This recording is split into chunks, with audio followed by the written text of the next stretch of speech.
qui explique pourquoi, à un moment donné, Denis, tu as décidé de t'aventurer donc au Congo, dans la forêt, dans la jungle, et pour aller justement découvrir cette espèce animale-là. Comment ça a commencé, cette aventure-là? C'est un peu compliqué. J'étais en train de terminer mon livre précédent, qui était au sujet de mon père, qui était un voleur de banque. Et j'avais passé 17 ans à terminer ce livre. Et 17 ans de nombrilisme, c'est longtemps. Oui. C'est vraiment longtemps. Et je me suis dit... Après, il y en a qui passent leur vie comme ça. Ben, c'est ça, finalement. Je me suis dit, je ne veux pas faire ça. Et j'aimerais écrire sur un sujet qui est totalement nouveau. Et j'aimerais prêter ma plume à quelque chose qui est important. Et pendant cette période, je lisais beaucoup d'articles et de livres au sujet de l'environnement. Et tous les articles et les livres que je lisais, ils disaient que c'est fini, on est foutu, il n'y a rien à faire, l'environnement, cette situation est tellement grave. Donc je me suis dit, ces livres ne font que déprimer et ils ne font que tourner les gens, obliger les gens de ne plus y penser finalement. Donc je me suis dit, peut-être on peut parler de ces problèmes d'une différente façon et d'offrir des solutions. Si jamais on va survivre comme une race, comme un peuple, il faut avoir des solutions. Donc, je me suis dit, je vais écrire un livre qui offre des solutions. Donc, j'ai commencé à faire des entrevues, à chercher des gens qui travaillaient pour la conservation de la nature, qui faisaient leur travail d'une façon qui allait nous offrir des solutions. Et je suis tombé sur un petit organisme au Congo qui s'appelle le Bonobo Conservation Initiative. Et c'est comme ça que ça a commencé. Ce que j'ai aimé le plus, Denis, à travers ce récit-là, c'est vraiment la rencontre qu'on fait avec les bonobos. On apprend à découvrir qui sont ces animaux-là, qui sont ces bêtes-là. Puis en fait, on se rend compte aussi qu'ils sont pas tellement loin de nous. Hein? Non, mais c'est ça. Peux-tu nous présenter cette espèce animale-là? Mais... Qui ici sait c'est quoi un bonobo déjà? Donc, c'est ça, c'est que les chimpanzés, on sait c'est quoi un chimpanzé. Un chimpanzé partage aussi presque 99% de notre ADN. Le bonobo, c'est un cousin du chimpanzé. Tous les grands singes tuent l'un l'autre et chez tous les grands singes, c'est le mâle qui domine, avec l'exception des bonobos. Et les bonobos, c'est les femelles qui dominent, ils sont matriarcaux. Et il n'y a pas de meurtre. On n'a jamais vu un bonobo tuer un autre bonobo parce que toutes les femelles vont arrêter les mâles violents. Donc, la théorie, c'est que les bonobos sont évolués parce que les femelles ont repoussé, ont rejeté les mâles violents et se sont reproduits seulement avec les mâles qui sont gentils. Pour faire un espèce... Bon, imaginez-vous, si les Québécoises faisaient ça, vous aurez une différente espèce très rapidement. Mais c'est ça qu'ils ont fait. C'est pour des raisons évolutionnaires. Les femelles ont refusé de se reproduire avec des mâles agressifs. Ils ont fait une espèce qui est assez paisible comparée aux autres grands singes. Donc, je me suis intéressé... ils m'ont intéressé pour plusieurs raisons parce que finalement, on avait un grand singe qui est tellement proche à nous, qui n'a pas de violence et qui résout tous leurs conflits en faisant l'amour. N'importe quel conflit. Ouais. Bon, même deux groupes de chimpanzés, les chimpanzés font la guerre, ils tuent l'un l'autre. Deux groupes de chimpanzés vont faire une guerre. Deux groupes de bonobos vont faire une orgie. Ouais, c'est vraiment... Et on les appelle les singes Kamasutra parce qu'ils utilisent tellement de positions. Donc... Mais il y a vraiment de quoi s'inspirer. Oui, mais c'est ça. Mais même les bonobos en captivité, ils s'intéressaient quand même pas mal aux femmes humaines, mais seulement quand elles portaient des manteaux de fourrure. Non. Oui, c'est ça. Dans les revues, les magazines, il y a beaucoup de bonobos qui ont vécu parmi des êtres humains, qui se sont vus un peu comme êtres humains, qui ont appris à comprendre la langue anglaise. Et c'est toute une histoire aussi qui est racontée dans le livre, mais je mentionne dans le livre que un des bonobos, les bonobos adolescents, comme les êtres humains adolescents, vont prendre des magazines de lingerie. Ils vont aller se cacher pour regarder ça, mais ils regardent toujours les femmes en manteau de fourrure. Bon, à la suite de ce travail-là, de cette recherche, tu es allé sur le terrain, tu as écrit ce livre-là. Est-ce que tu as pris goût à cette forme d'écriture qui mêle, oui, le vécu, qui est aussi du documentaire, du travail journalistique? Est-ce que tu auras envie de t'attarder sur d'autres phénomènes comme celui-là? Bon, après ce livre, je suis surtout romancier.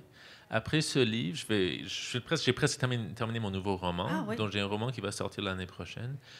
Ce livre a été vraiment beaucoup de travail. Oui, hein?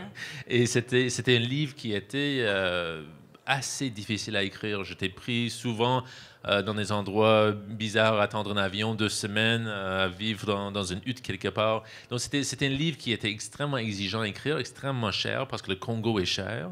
Il y a tellement peu de nourriture que si on veut manger un repas, c'est 20 $, parce que la demande est tellement élevée. Et donc, mettons, si le prix est raisonnable, il n'y aura plus de nourriture demain.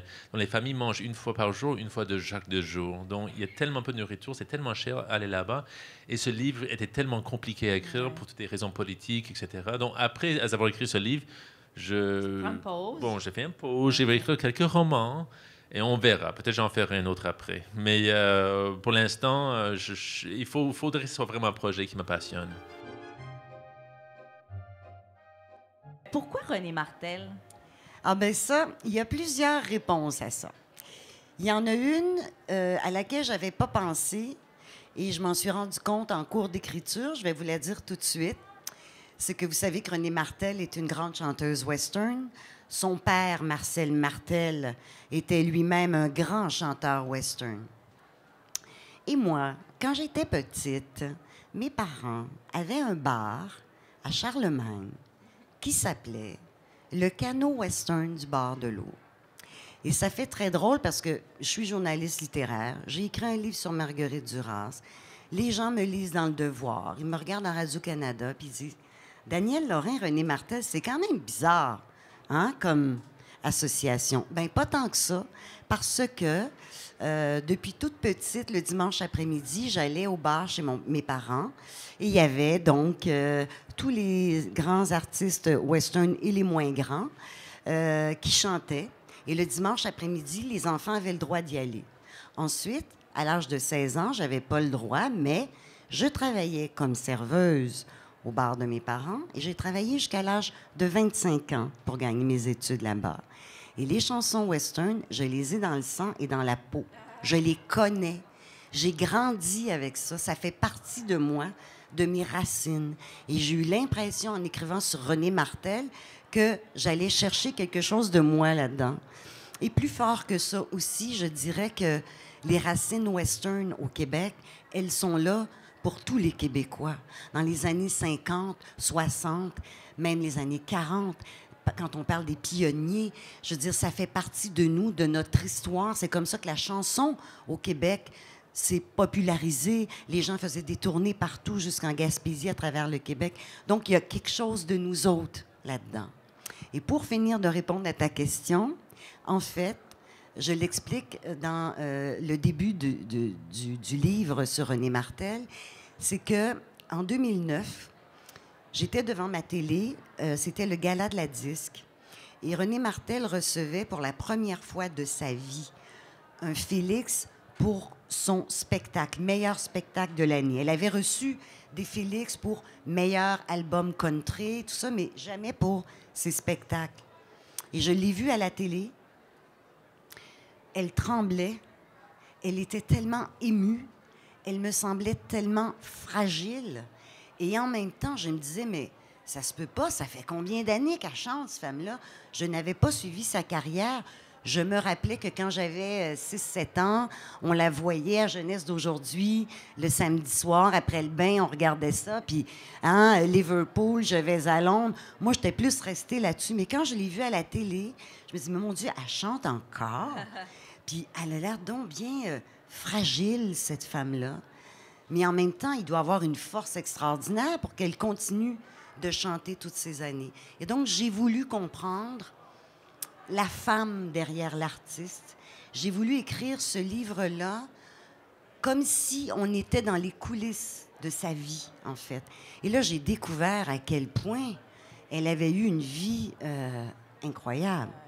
Une enfance avec de la violence, devient une vedette très, très jeune, mais dans sa vie personnelle, rupture amoureuse, tentative de suicide, suicide de son amoureux, alcoolisme, et en cours d'écriture du livre, parce que j'ai été 4 ans à côtoyer René Martel, à la suivre à travers le Québec pour écrire ce livre-là. En cours d'écriture, on apprend qu'elle a un cancer du foie et elle est maintenant en rémission.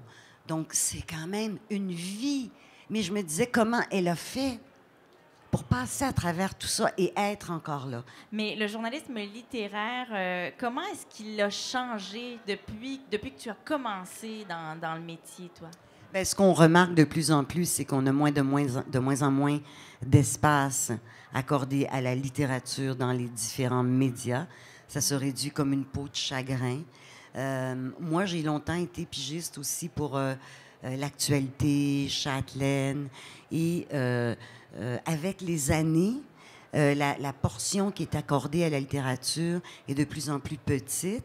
Et dans un magazine généraliste, quand on veut parler de littérature, faire des entrevues avec des écrivains, c'est un combat. Il faut se battre pour convaincre d'abord les rédacteurs en chef, les décideurs dans les médias, que c'est important de faire un sujet littéraire. Donc, moi, je trouve que c'est rendu une vraie bataille maintenant de pouvoir parler de littérature. Ce que j'apprécie beaucoup depuis quelque temps, c'est que je collabore au téléjournal 18 heures de Radio-Canada. J'ai 3 minutes et demie pour parler de 2 livres. C'est un gros défi. Mais ce que je trouve extraordinaire, c'est que ça décloisonne la littérature. C'est-à-dire que dans un bulletin d'information, vous entendez parler d'actualité internationale, vous entendez parler de la tempête de neige et vous entendez parler de livres. Et les livres existent parmi autres choses. Les livres font partie du monde. Ouais. Et ça, pour moi, ça, c'est vraiment quelque chose de très, très heureux. Catherine Pancol, pour ceux qui la connaissent, vous savez peut-être qu'elle écrit beaucoup sur le thème de la résilience, de ces battants, de ces gens qui, malgré les épreuves de la vie, qu'on en a tous, continuent, vont chercher en eux des ressources qu'on ne soupçonne pas pour se battre, pour continuer à avancer. Et ces personnages-là, vous y êtes très attachés, si bien que vous en avez pris des anciens romans pour les faire naître dans les Muchachas. Puis même vous étiez étonné parce qu'il y a des personnages que vous ne soupçonniez pas qui sont apparus, réapparus comme ça. Oui, parce qu'au départ, je voulais juste écrire sur l'histoire de Léonie, Stella, Révalenti, enfin tout le petit monde de Saint-Chalon. Et quand j'ai commencé à écrire, j'étais à New York et c'était un après-midi et je me baladais près du Lincoln Center et j'ai entendu la phrase d'Hortense, qui est la première phrase du livre, en fait. Et qui disait, en regardant les gens de sa fenêtre, elle disait Dieu, que les gens... Non, elle disait que les gens sont laids, pas étonnant que j'ai autant de succès. Et ça m'a fait rire, parce que c'était tellement Hortense, qu'il n'y a qu'elle qui peut dire ça. J'ai aucun autre personnage qui peut avoir cette espèce d'aplomb, et en même temps je trouve ça très drôle et du coup je me suis dit bon ben elle revient et j'ai pris le personnage d'Hortense alors après il a fallu que je réaménage toute mon histoire mais avec Hortense sont revenus Shirley, Joséphine, Gary, Philippe, Zoé et donc je me suis retrouvée avec toute la famille Cortés qui revenait à nouveau dans le livre. Et bon, là, en ce moment, il y a une adaptation au cinématographique d'un roman qui a vraiment rejoint beaucoup de lecteurs. Est-ce que quand on fait ces adaptations-là, est-ce qu'on est méfiant? Comment vous réagissez? C'est un sujet que j'aime bien aborder avec les écrivains qui voient leur œuvre au cinéma par la suite. C'est un risque. Hein. C'est pas la première fois qu'on m'a adapté au cinéma. Mais j'ai souvent, on a un droit, en France en tous les cas, on a le droit de retirer le nom du livre et son nom d'auteur si on n'aime pas l'adaptation. Et donc, ce que font les producteurs d'un film, c'est qu'avant de commercialiser le film, ils montrent la version finale à l'auteur et si on n'aime pas, on dit, ben voilà, j'exerce mon droit et à ce moment-là, ils sont obligés de changer le titre et ils enlèvent votre nom. Et ça, moi, j'ai déjà fait 2 fois, vous voyez. Et je ne l'ai pas fait pour La Barbare, parce que j'étais devenue entre-temps amie avec la réalisatrice. Et je ne l'ai pas fait pour Les Yeux jaunes, parce que j'ai trouvé que le film était une adaptation très fidèle du livre. Donc, je ne me suis pas sentie trahie, mais il y a toujours ce risque de... Parce que moi, je les imagine, les personnages, je les connais, les personnages. C'est comme si on me présentait quelqu'un en me disant « c'est votre fille ». Je dis, ah, mais non, c'est pas ma fille, parce que je la connais, ma fille, c'est pas elle, vous voyez. Donc c'est très troublant de voir tout le monde qu'on a imaginé, de le voir porté sur l'écran. Et je sais que les 2 films où je me suis retirée, je regardais ça, j'étais effondrée. Je me disais, mais c'est pas mon histoire, c'est pas mes personnages. Mais je sais, c'est arrivé très souvent hein, que des auteurs se sentent trahis. Mais je ne me suis pas sentie trahie pour les crocodiles, donc ça va.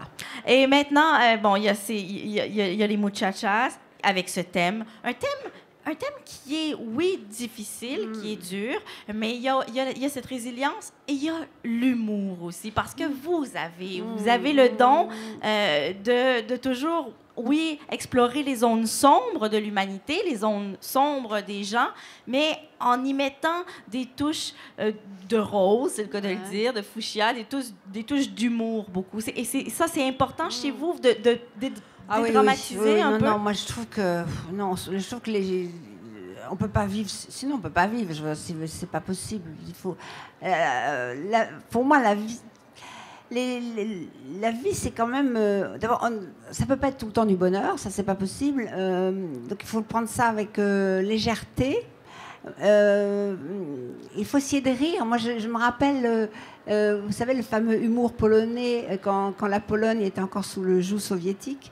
Les comiques polonais étaient les plus drôles du monde. C'est-à-dire qu'avec une réalité qui était d'une tristesse infinie, ils arrivaient à faire rire et c'était vraiment drôle, mais en même temps c'était corrosif, c'était cruel, mais c'était drôle. Et cette espèce d'humour sur une réalité où vraiment on n'avait pas envie de rire, l'humour devenait encore plus fort. Moi je trouve que c'est une porte de sortie.